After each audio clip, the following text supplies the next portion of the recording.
Hi guys, I'm Jason. Today I will talk about a really interesting topic which we call it metamaterial. Actually, I don't know if you guys are familiar with this topic or even heard about the word metamaterial before, but it does show us some really special or even magic properties compared to what we have now. Uh, so in today's webinar, instead of giving you guys a lot of complicated equations or complex formulas, believe me, I don't like that either. I will just give you an introduction of the basic concept of the metamaterial and what we will have in the future and what we already have now. Okay, so it won't be hard, but you will get surprised. First, let's take a look at this picture. The left one will be a conventional water that we drink every day in our life. I hope so. If you don't, you definitely need to drink more. So if you put a straw into the straw above the water and below the water will look differently uh, because of the refraction of the light. But it's okay. We saw this picture thousands of times in our life. But how about the right one? We can see if we use the meta water over here, the straw will bend backward instead of this way, because the refraction constant of the water will be negative. You don't really need to understand what is the refraction constant, but when it's negative, they will give us some really special optical properties, just like this water.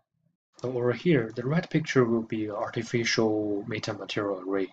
It looks very complex, but it does show the metamaterial property. But what I really want to show over here is the left picture. So let's check this out. If we have incoming light going like this, and if it's incident into a conventional material, just like the water, well, I mean the normal water we have, it will bend a little bit because of the refraction of the light. But if it's into a metamaterial, it will bend backward. So instead of like this along the dashed line, it will bend below the perpendicular plane, and it will give us a really special property. Maybe some of you may ask, where should we use that? And if it bend too much, just let it bend too much.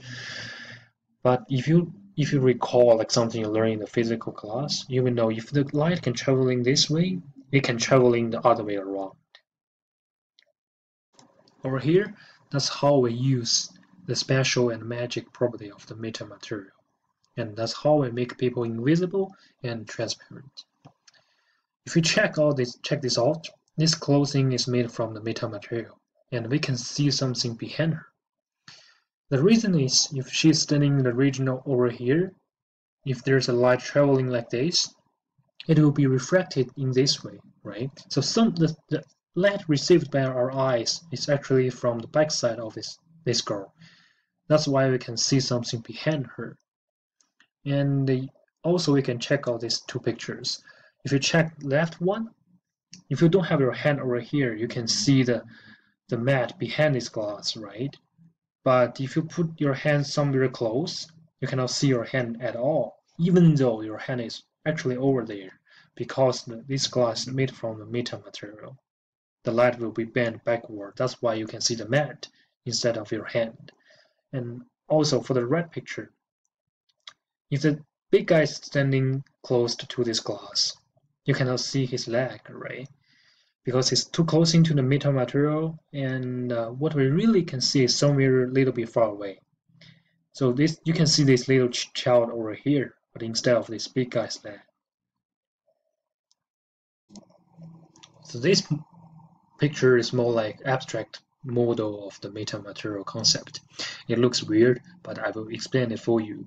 So the orange region over here can be treated as a person or some object.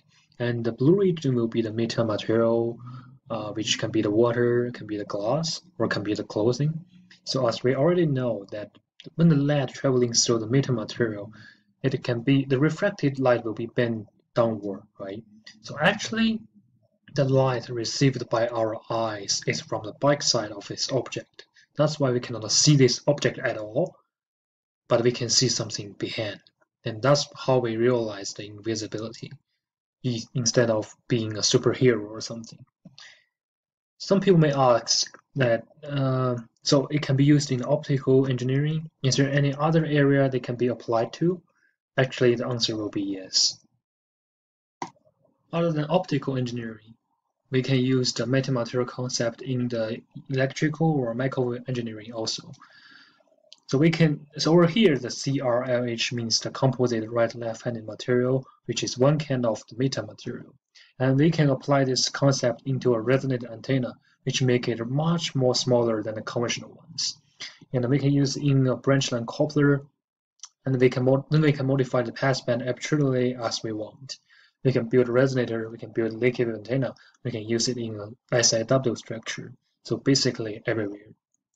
And by the way, here are two circuits I built before, and they are coming from two of my papers. Originally, they were just some conventional antenna. They don't have any special property. But after applying the metamaterial concept into my circuit, it shows us a lot of unique properties and special features. So if you guys are really interested, please Google my paper and check this out. It will give me more like full paper views also.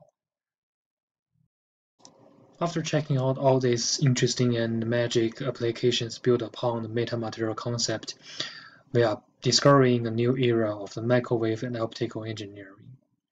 So hopefully someday you can build the metamaterial devices yourself, and then you can be a superhero with invisibility. You can use that to fight crime.